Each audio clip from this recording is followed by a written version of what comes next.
Hello guys and welcome back to my channel. Well, who hasn't heard about bruschetta? Not to be confused with bruschetta, which doesn't actually exist. So the correct pronunciation for this beautiful and simple dish is bruschetta. Look at it as if the CH were to be written with a K.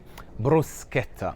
Anyway, it's one of the oldest Italian appetizers dating back to the 15th century, and amazingly healthy, very few ingredients: tomato, garlic, extra virgin olive oil, basil, and some very fresh bread. And I will show you with this very short tutorial how to make an absolutely amazing one. So follow me to the kitchen and we'll have fun together.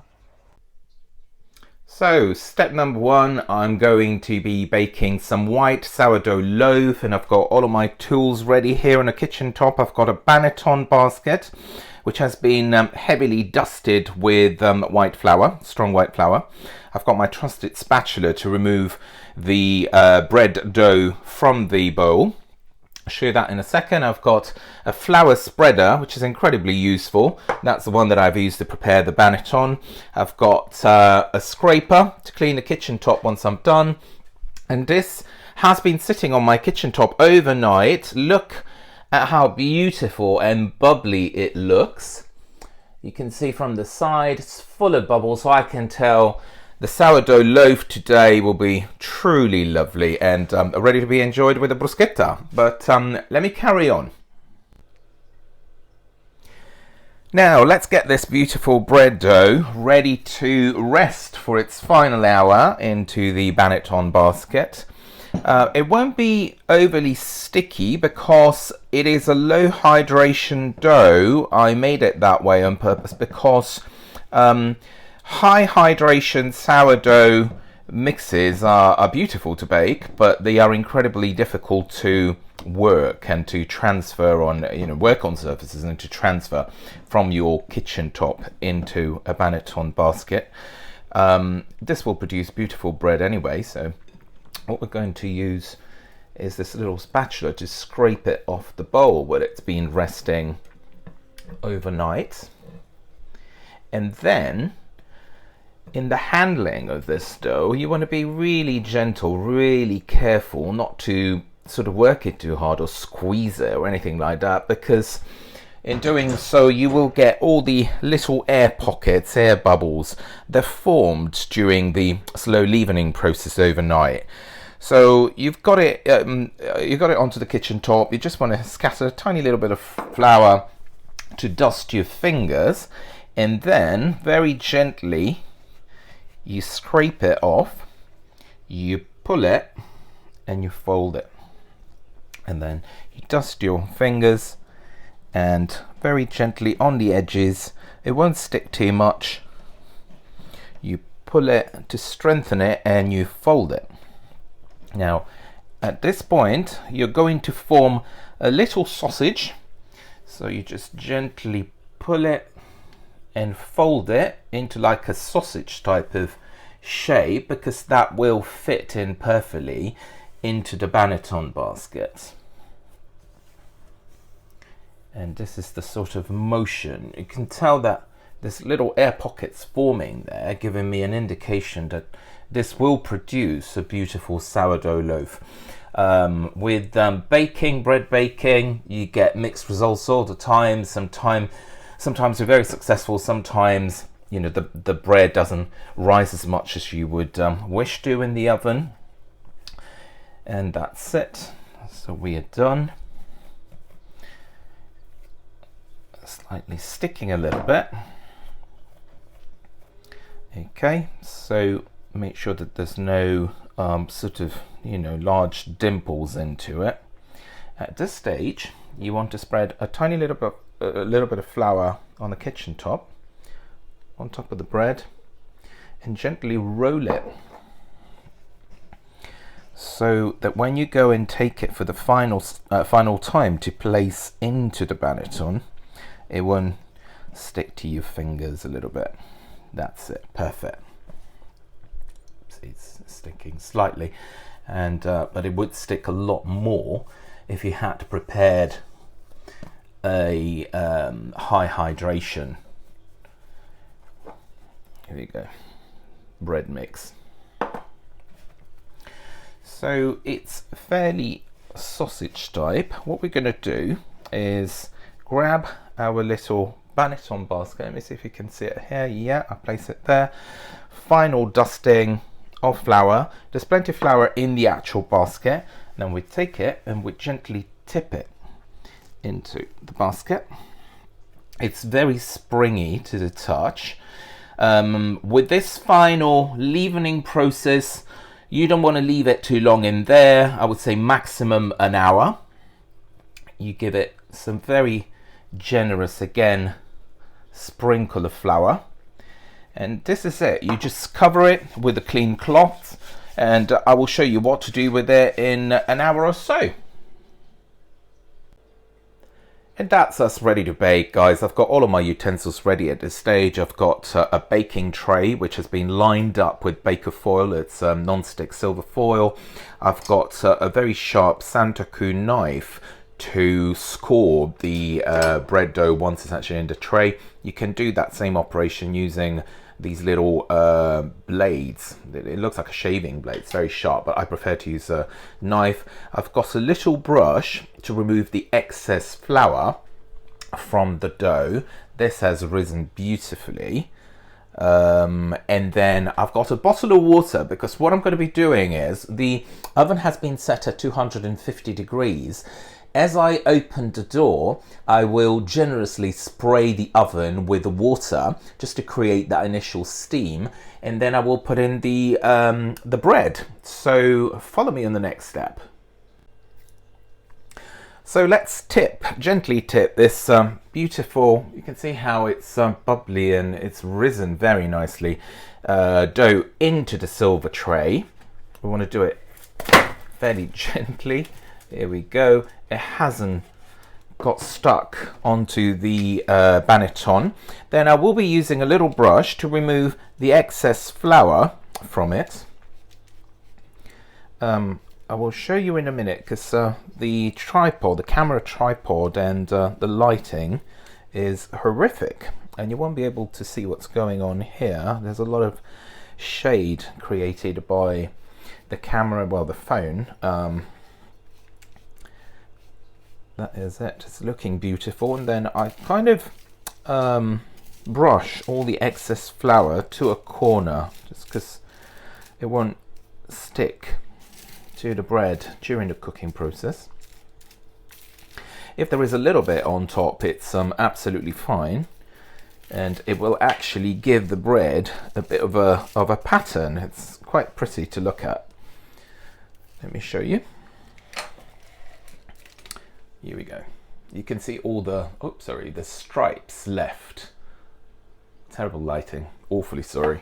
Anyway, and then we'll do a nice long score across the bread.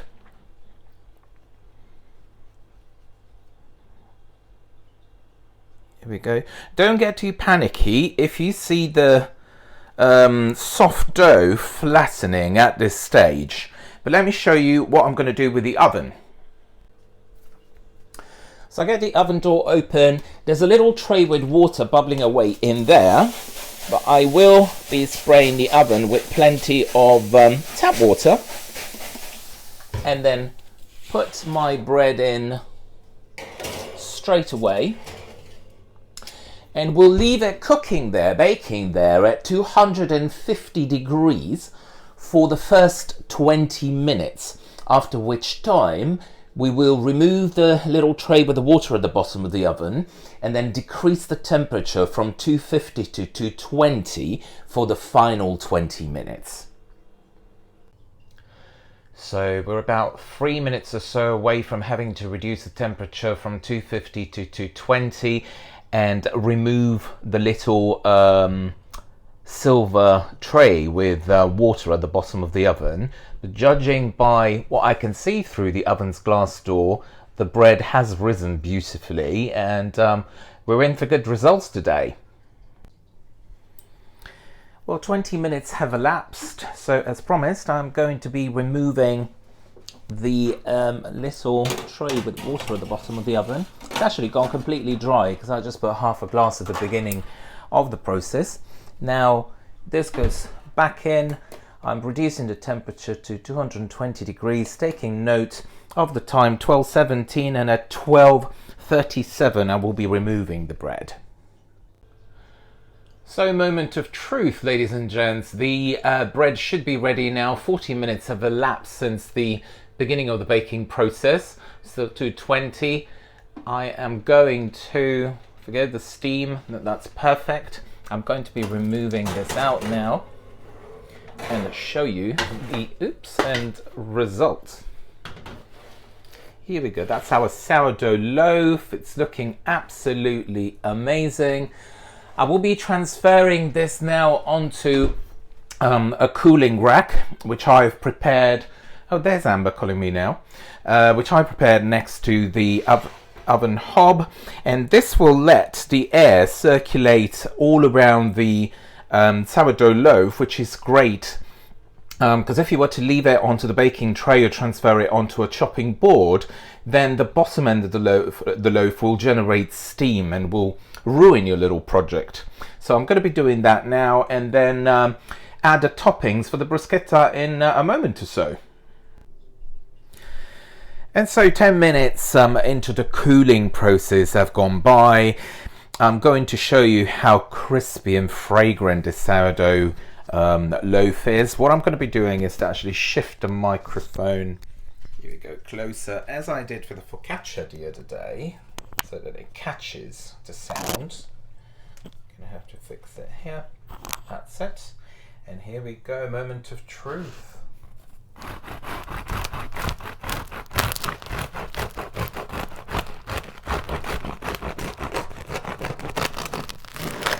This will be absolutely perfect for our bruschettas today. Look how beautiful. Absolutely wonderful, amazing. I'm really pleased with the results. So let me whisk through these very simple, few super healthy ingredients I will be using to prepare the topping of our bruschetta. I will start with the garlic. You know, I'm a very keen person on hard-neck garlic. You can see this little woody stalk in the middle because it's very pungent, it's very strong in flavour. Then I've picked up some very flavoursome tomatoes, mini San Marzanos today. And their taste, tomato taste, is really strong, perfect to go on top of the bruschetta. Lots of fresh basil leaves.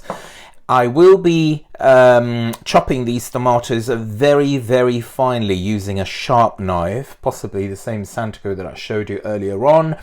And then also chop the basil leaves very thinly.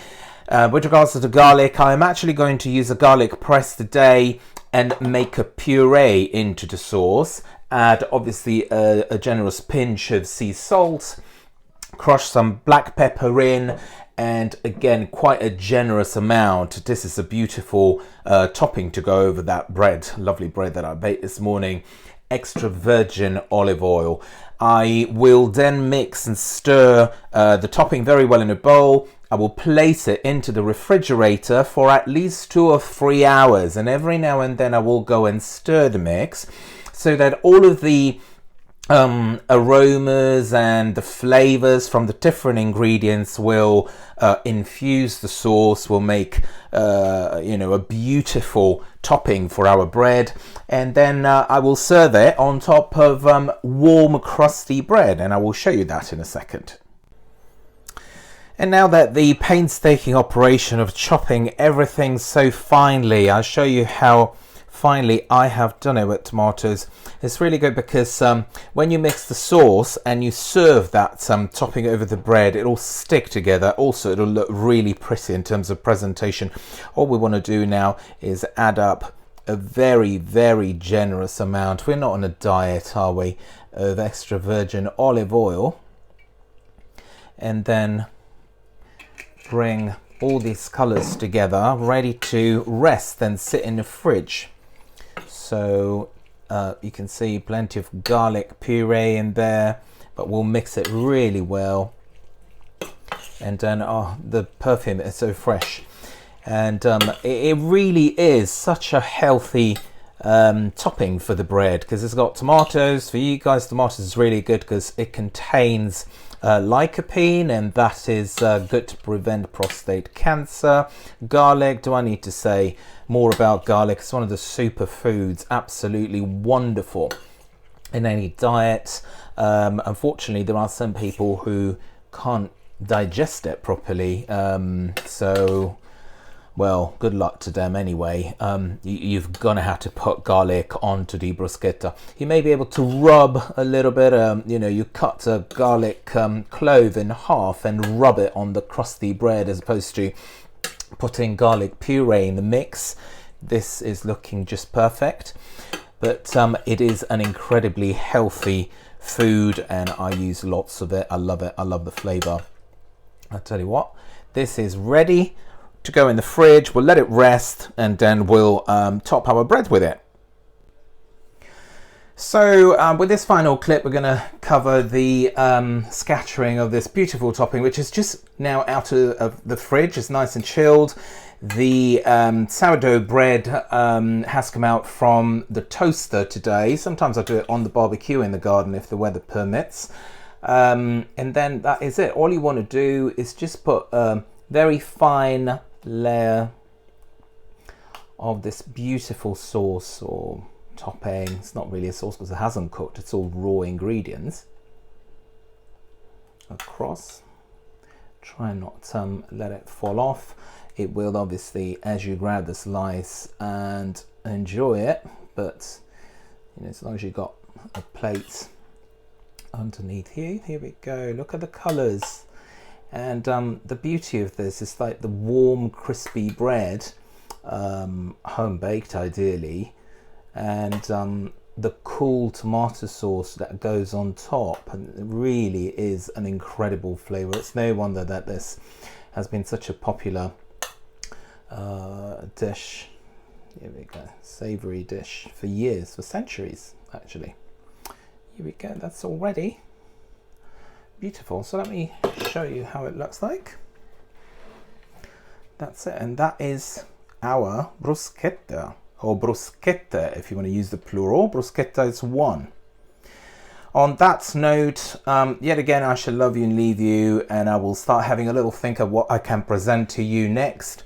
I'm heading out into the garden with a nice glass of Tempranillo, and enjoy the rest of the weekend. You look after yourself and take care. Bye bye.